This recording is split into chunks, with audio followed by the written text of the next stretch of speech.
O governo vai editar uma medida provisória para alterar 4 pontos da reforma trabalhista. A repórter Mariana Jungmann tem as informações ao vivo. Oi, Mariana, boa noite. Oi, Catiúcia, boa noite. Olha, o texto da medida provisória acabou de ser publicado em edição extra do Diário Oficial, acabou de sair. Então, esse texto que agora há pouco, um pouquinho mais cedo, o presidente do Congresso, Eunício Oliveira, anunciou que sairia ainda hoje aqui no Palácio do Planalto, conforme acordo feito pelo presidente Michel Temer com os senadores, quando a reforma trabalhista estava em tramitação ainda no Senado. Na época, os senadores gostariam de ter feito essas modificações no texto das novas leis trabalhistas. O presidente, então, pediu que eles aprovassem como estava e se comprometeu com essa medida provisória que agora foi publicada. Ela trata de 4 pontos, um deles sobre a questão do trabalho de grávidas e lactantes em locais insalubres. Vai haver uma mudança aí sobre o nível de insalubridade que essas grávidas podem ser expostas. Também sobre trabalho intermitente, o texto da medida provisória prevê aí uma quarentena para que o empregado que seja demitido de um contrato permanente aí, né, por tempo integral, possa ser recontratado para jornada intermitente. Vai haver também uma mudança previdenciária para quando o trabalhador receber um valor inferior ao salário mínimo nesse tipo de jornada intermitente, e também uma mudança aí nas regras para aqueles que trabalham em esquema de 12 por 36 horas de descanso. Essa medida provisória, então, começa a valer a partir de hoje e aí ela terá prazo de 60 dias, prorrogáveis por mais 60, né? Ou seja, totalizando aí 4 meses para ser definitivamente aprovada no Congresso Nacional, mas as regras, então as novas regras já começam a valer desde agora. Catiúcia e Pedro. Mariana, nós vamos continuar falando com a repórter Mariana Jungmann, mas desta vez sobre reforma ministerial. Mariana, é verdade que o governo quer dar uma boa mexida na equipe ministerial e trocar até 17 ministros? Pedro, segundo o que disse hoje o líder do governo, Romero Jucá, é isso sim, viu? Ele disse que a saída do ministro das Cidades, Bruno Araújo, acaba antecipando um pouco essa troca de ministérios, mas que o presidente vai fazer essa troca mais ampla. Como você disse, pode chegar até 17 ministérios, porém ele não deu prazo para isso. Disse que isso vai ocorrer no tempo que o presidente Michel Temer julgar adequado, né? A gente lembra que o presidente já falou sobre essa reforma, disse que até março do ano que vem, vários dos seus ministros devem se desincompatibilizar do governo para concorrerem às eleições, então que forçosamente ele iria ter que fazer essa reforma. O líder do governo não disse quando ela vai ocorrer, mas disse sim que essa saída do ministro Bruno Araújo acaba antecipando um pouco as coisas. Ele também deu uma outra dica, disse que essa reforma mais ampla vai ter que ser negociada também com a Câmara para propiciar ali a aprovação da reforma da Previdência, e disse que isso é natural, acontece em todos os governos, a formação ali dos ministérios é negociada com o Congresso Nacional em torno de uma agenda propositiva. Pedro. Obrigado. A primeira turma do Supremo Tribunal Federal vai manter na corte toda a investigação do caso do senador Aécio Neves com a empresa JBS. A decisão saiu hoje por 4 votos a 1. Antes disso, o relator do caso, o ministro Marco Aurélio Mello, havia decidido enviar para a primeira instância a parte do processo que envolve a irmã de Aécio, Andréa Neves, o primo do senador Frederico Pacheco e o ex-assessor parlamentar Menderson Lima. O senador Aécio Neves é acusado de corrupção passiva e obstrução de justiça. Ele teria recebido R$ 2 milhões da empresa JBS. Segundo a defesa do senador, o dinheiro seria usado para pagar despesas com advogados. Os motoristas aqui do Distrito Federal vão ter acesso à carteira de habilitação online. O lançamento é nesta quinta-feira. A CNH digital vai ser emitida sem custo para todo mundo que já tem a versão mais atual do documento, com o chamado QR Code. É um código que pode ser lido por aparelhos como o celular. O Distrito Federal é a segunda unidade da federação a adotar a carteira de habilitação digital. Em outubro, essa versão do documento foi implantada no estado de Goiás. E em Goiânia, um protesto de caminhoneiros, taxistas e motoristas de aplicativos está comprometendo o abastecimento nos postos. Pelo menos 50 deles já não têm o produto nas bombas. E a Petrobras anunciou hoje um novo aumento no preço do diesel e da gasolina. É o quinto só neste mês. Logo na entrada do posto, um cartaz anuncia a falta do etanol nas bombas. O motivo é a falta de reabastecimento do combustível por conta do protesto que está fechando as entradas das distribuidoras da Petrobras em Goiânia e na região metropolitana. Segundo a Akira, que é dono desse posto, o prejuízo com a falta do álcool já chega a R$8 mil. Eu tenho 14 funcionários aqui na empresa que dependem de mim e da venda e a gente está sem produto. Daqui a pouco a minha gasolina vai acabar e eu não tenho produto para vender. Segundo o Sindiposto, até o final da manhã desta terça-feira, 50 postos já haviam registrado a falta de um dos combustíveis nas bombas aqui em Goiânia. Mas mesmo diante da possibilidade de desabastecimento, o consumidor aprova o protesto. Concordo plenamente. A gasolina está muito cara. Aprovo.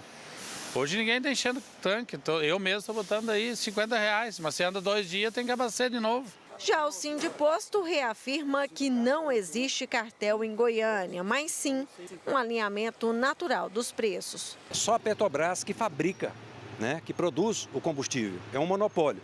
Então, o preço é um só. A Petrobras anunciou um novo reajuste nesta terça-feira. Desta vez, o aumento é de 1,2% para o diesel e de 0,3% para a gasolina. Segundo o Sindiposto, só existe a possibilidade de baixar o preço nas bombas caso os donos de postos também comprem o combustível com um preço mais baixo. Primeiro a Petrobras está reajustando quase que diariamente o preço da gasolina. Se ela não parar com isso, não tem jeito. Segundo, tributo federal. O governo federal subiu o PIS/COFINS. E o terceiro, a questão do ICMS, que reajustou as alíquotas aqui. Então, esses 3 fatores, se não mexer neles, a gasolina não cai de preço. Segundo os manifestantes, não há previsão para que o protesto na porta das distribuidoras acabe. E por isso, a falta de combustível na cidade deve se agravar. Em nota, a Secretaria da Fazenda afirmou que a carga tributária aplicada em Goiás não é responsável pela alta dos combustíveis, já que não há alteração no ICMS da gasolina há quase 2 anos. A crise da Venezuela se agrava com a possibilidade de o país deixar de pagar a dívida internacional de 150 bilhões de dólares. Entre os credores estão o Brasil, a Rússia e a China. No domingo, o presidente da Venezuela, Nicolás Maduro, garantiu que o país iria honrar todos os seus compromissos, mas precisava refinanciar a dívida externa, estimada em 150 bilhões de dólares.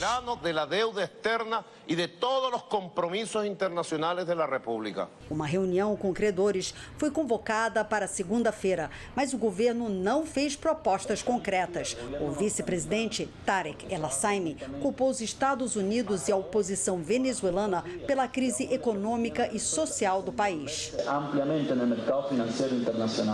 Para o governo, a reunião foi um sucesso. Para os mercados, um sinal de que o país corre o risco de dar um calote. A agência de classificação de risco, Standard & Poor's, declarou que a Venezuela já deu um calote seletivo.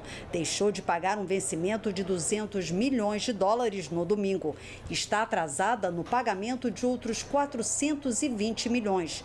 Na opinião de alguns representantes do setor financeiro internacional, a situação da Venezuela tende a piorar. O futuro da Venezuela parece sombrio, especialmente do ponto de vista humanitário.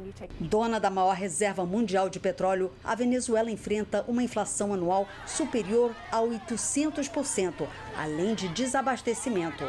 O país importa quase tudo e, quando o preço do petróleo caiu, ficou com menos dinheiro para comprar alimentos, remédios e produtos básicos.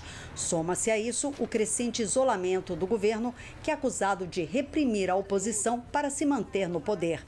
Tanto os Estados Unidos quanto a União Europeia implementaram sanções para pressionar Maduro a negociar com os opositores uma saída democrática para a crise. Mas o encontro entre os dois lados, previsto para amanhã, foi suspenso. A Venezuela ainda espera renegociar sua dívida com a Rússia e a China, mas outros credores incluem a Argentina, o Chile e o próprio Brasil. A Venezuela deve ao Brasil 260 milhões de dólares. A parcela da dívida referente à exportação de bens e serviços venceu em setembro e não foi paga. Outra parcela de 270 milhões de dólares vence em janeiro. Amanhã, o governo brasileiro vai discutir essa situação no Clube de Paris, um conjunto de países credores. Se os venezuelanos não pagarem aos credores, caberá ao Tesouro Brasileiro arcar com o prejuízo. No noroeste da Síria, ataques aéreos mataram pelo menos 60 civis. Um vídeo divulgado pela Defesa Civil Síria, conhecida como os capacetes brancos, mostra pessoas buscando abrigo depois que uma área dominada por rebeldes foi bombardeada. A organização Observatório Sírio pelos Direitos Humanos disse que o mercado da cidade de Atareb foi atingido. A oposição responsabiliza o governo sírio e a Rússia pelos ataques. No Iêmen, pelo menos 6 pessoas morreram e dezenas ficaram feridas quando um terrorista suicida explodiu um carro na cidade de Aden. O ataque aconteceu em frente a uma base usada por forças de segurança, organizadas pela coalizão liderada pela Arábia Saudita, que combate os rebeldes Houthi. O grupo Estado Islâmico reivindicou o atentado. É crítico o estado de saúde do soldado norte-coreano que desertou e cruzou a zona desmilitarizada que separa as duas Coreias. Ele dirigiu um carro quando uma roda se soltou. Ao tentar terminar o percurso a pé, cerca de 40 tiros foram disparados contra ele. Pelo menos 5 acertaram o alvo. O soldado foi resgatado por militares da Coreia do Sul e dos Estados Unidos. Pelo menos 4 pessoas morreram em uma sequência de tiroteios na Califórnia. Uma escola primária foi um dos alvos do atirador. A polícia afirma que o tiroteio começou aparentemente como um episódio de violência doméstica. O atirador seguiu então para pelo menos 7 outras localidades, inclusive para a escola primária Rancho Terrama. Alunos feridos foram resgatados de helicóptero. A imprensa local afirma que o atirador matou 4 pessoas. O suspeito do ataque, ainda não identificado, foi morto pela polícia. A área onde os tiroteios aconteceram é uma região rural, a cerca de 190 quilômetros ao norte da cidade de Sacramento, na Califórnia. Mais cedo nós mostramos, as pessoas estão casando menos e aumentou o número de separações no país. E hoje a gente quer saber por que as pessoas estão se divorciando mais. As pessoas estão com dificuldade de se comunicar, porque realmente não é fácil você colocar 2 escovas de dente no mesmo pote.